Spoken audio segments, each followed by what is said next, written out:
النساء آیت نمبر 6۔ بسم اللہ الرحمن الرحیم۔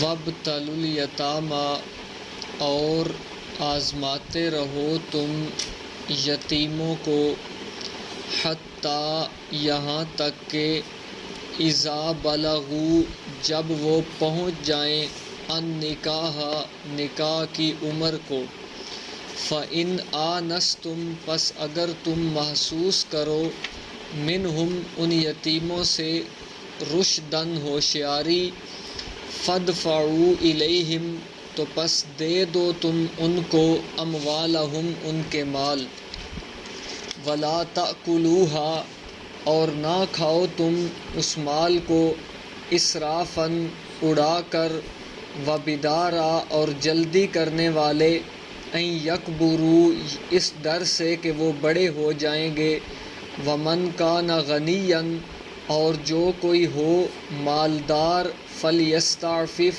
پس وہ بچے، ومن کان فقیرا، اور جو کوئی ہو محتاج، فلیأکل بالمعروف، پس چاہیے کہ وہ کھا لے دستور کے مطابق، فإذا دفعتم، پس جب تم دے دو، الیہم، ان کو، اموالہم، ان کے مال، فاشہدوا علیہم، پس تم گواہ بناؤ ان پر، وکفیٰ باللہ حسیبا، اور کافی ہے اللہ تعالی نگہبان۔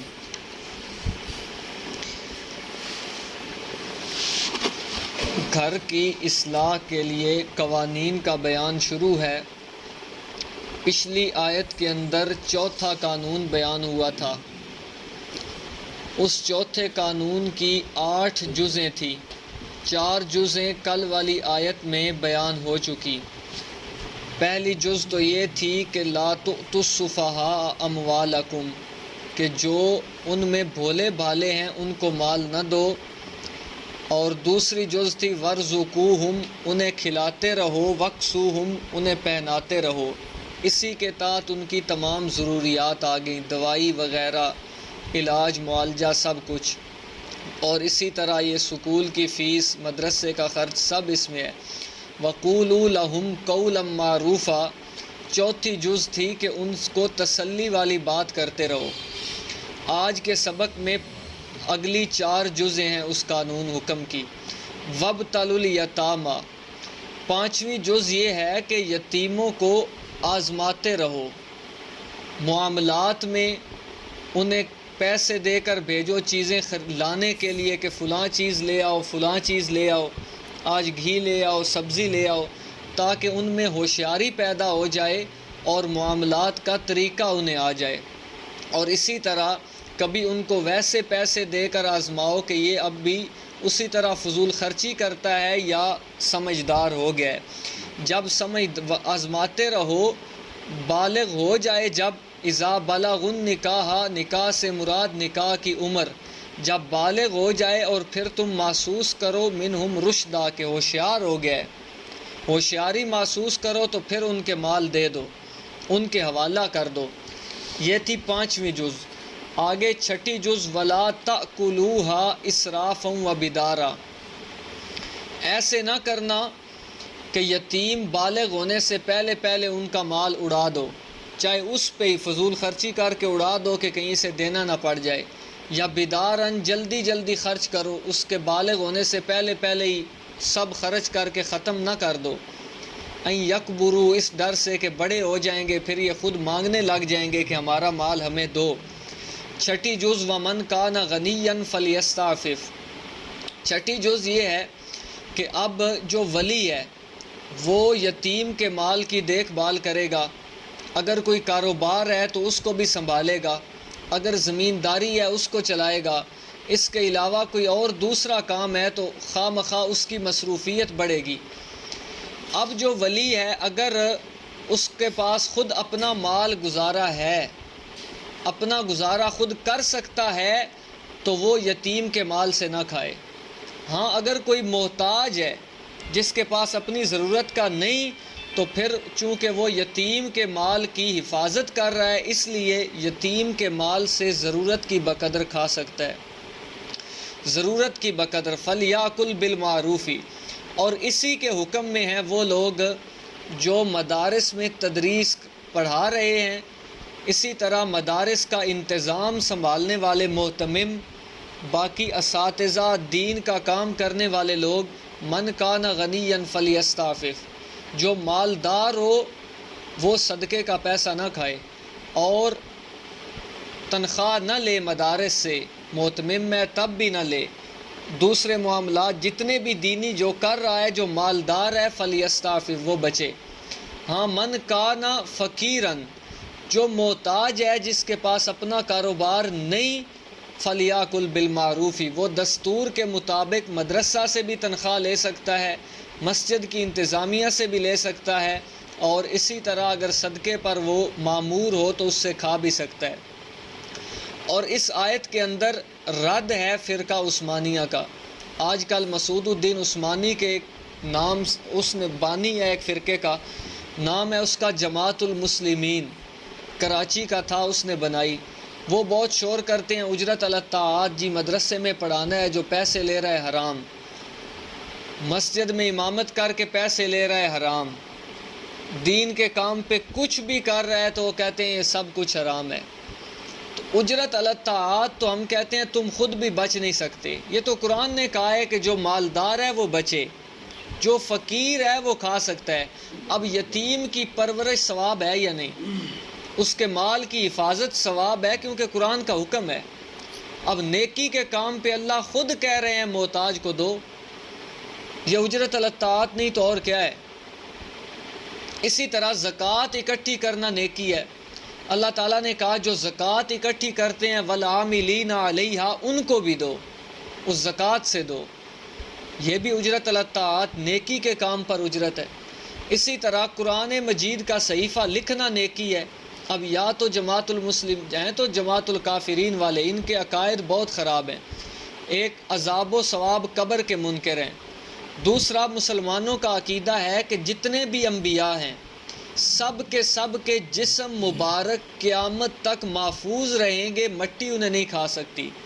ان اللہ حرم علی الارض ان تاکل اجساد الانبیاء، حدیث ہے کہ اللہ نے مٹی پر انبیاء کے مبارک جسموں کو حرام کر دیا ہے، نہیں کھا سکتی۔ قرآن سے بھی ثابت ہے، حضرت عزیر پر 100 سال موت آئی، مٹی نہیں کھا سکی، 100 سال موت رہی، ان کا جسم مبارک محفوظ رہا۔ حضرت سلیمان پر موت آئی، لاٹھی کو کیڑا کھا گیا، لیکن حضرت سلیمان کے مبارک جسم کے قریب نہیں آ سکا۔ یہ بھی دلیل ہے کہ انبیاء کے مبارک جسم وہ قیامت تک محفوظ رہیں گے۔ اور علماء نے امام الانبیاء کے بارے میں بھی یہی عقیدہ لکھا، الآن کما وضع، آپ کا معطر خوشبودار جسم آج بھی اسی طرح ہے جس طرح رکھا گیا، الآن کما وضع۔ اور یہاں تک علماء نے لکھا کہ ہمارا تو عقیدہ ہے کہ آپ کی مبارک زلفوں میں جو پانی کا قطرہ بغیر خشک ہوئے رہ گیا وہ بھی آج محفوظ ہے۔ تو یہ فرقہ عثمانیہ اس عقیدے کے بھی منکر ہیں، یہ کہتے ہیں نبیوں کے جسم بھی مٹی کھا جاتی ہے، عذاب و ثواب قبر کے، نیکی کے کاموں پر اجرت کے منکر ہیں، اور اسی طرح ایصال ثواب کے منکر ہیں کہ یہ جو میت کو، مردے کو ثواب پہنچتا ہے، یہ کچھ بھی نہیں، ثابت ہی نہیں۔ حالانکہ ان بے وقوفوں کو اتنا پتہ نہیں کہ نماز جنازہ خود ایصال ثواب ہے، نماز جنازہ ہی ایصال ثواب ہے، اللہم اغفر لحینا و میتنا، اور نماز جنازہ خود شریعت کا حکم ہے۔ اسی طرح اللہ تعالیٰ نے خود قرآن میں امام الانبیاء کو کہا واستغفر للمؤمنین، ایمان والوں کے لیے آپ بخشش مانگیں۔ اسی طرح آل ایمان کے لیے دعا ہے کہ یا اللہ جو ہم سے پہلے جتنے بھی گزر گئے سبقونا بالایمان، ان کی بخشش کر دے، یہی ایصال ثواب ہے۔ اور اجرت الطاعات میں مسجد بنانے کی، صحیفہ لکھنے کی، یا تو ہر عثمانی اپنے لیے خود قرآن لکھے، جب قرآن کا صحیفہ خرید رہا ہے جا کے، جو ہدیہ دے رہا ہے تو وہ اجرت الطاعات ہے، مصلی خرید کے لا رہا ہے تو اجرت الطاعات ہے۔ یہ خود بچ نہیں سکتے، اپنے فتوے سے خود کافر ہیں جو یہ دوسروں پر کفر کا فتویٰ لگاتے ہیں۔ تو یہ خود قرآن کی آیت اجازت دے رہی ہے کہ جو بندہ مالدار ہو وہ بچے، جو مالدار نہیں وہ کھا سکتا ہے، ہاں کھائے بالمعروف، دستور کے مطابق، یعنی ضرورت کے مطابق۔ جتنی سے ضرورت پوری ہوتی ہے. یہ نہیں کہ یتیم کا مال ملا ہوا ہے, ضرورت 10,000 سے پوری ہو رہی ہے, یہ مہینے کا 50,000 نکال کے کھا رہا ہے, یہ غلط ہے. فَإِذَا دَفَعْتُمْ إِلَيْهِمْ أَمْوَالَهُمْ, یہ چھٹی شق ہے, چھٹا حصہ ہے قانون کا کہ جب ان کے مال حوالے کرنے لگو گواہ بلا لو. اصل ہے نا اتفاق امن قائم رکھنے کے قانون ہے. دیکھو قرآن کیسا قانون پیش کر رہا ہے کہ کہیں بعد میں اس بات پر لڑائی نہ پڑ جائے کہ تو نے مجھے دیے ہی نہیں, یتیم کہے, یا یہ کہے کہ پورا نہیں دیا. تو تم جب مال دینے لگو گواہ لاؤ, گواہوں کے سامنے سارا حساب اس کو کلیئر کرواؤ. جب سب مطمئن ہو جائیں بس اب تم بری ہو, اب انشاءاللہ لڑائی نہیں پڑے گی, کیونکہ قانون قرآنی پر عمل ہو رہا ہے. آگے کہا کفا باللہ حسیبا, اصل نگران تو اللہ ہے, اللہ نگہبان ہے, وہ دیکھ رہا ہے. چھپ کے بھی ڈنڈی جو تم نے ماری اس کو بھی دیکھ رہا ہے, گواہوں کی بھی اسے محتاجی نہیں, گواہ بھی تمہارے لیے ہیں تاکہ تمہارا امن قائم رہے, اتفاق رہے.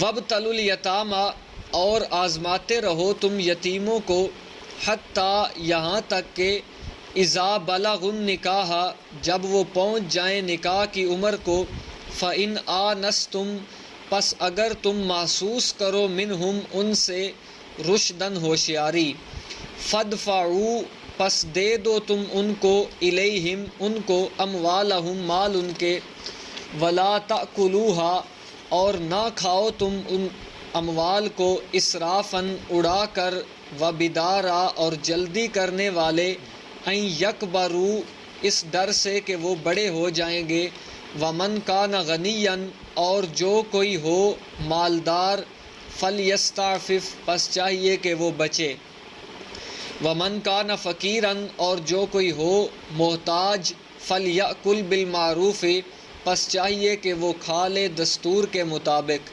فَإِذَا دَفَعْتُمْ, پس جب تم دینے لگو, الیہم ان کو, اموالہم مال ان کے, فَأَشْہِدُوا عَلَیہم, پس تم گواہ بنا لو ان پر, وَكَفَى بِاللَّهِ حَسِیبًا, اور کافی ہے اللہ تعالی نگہبان ہونے کے اعتبار سے.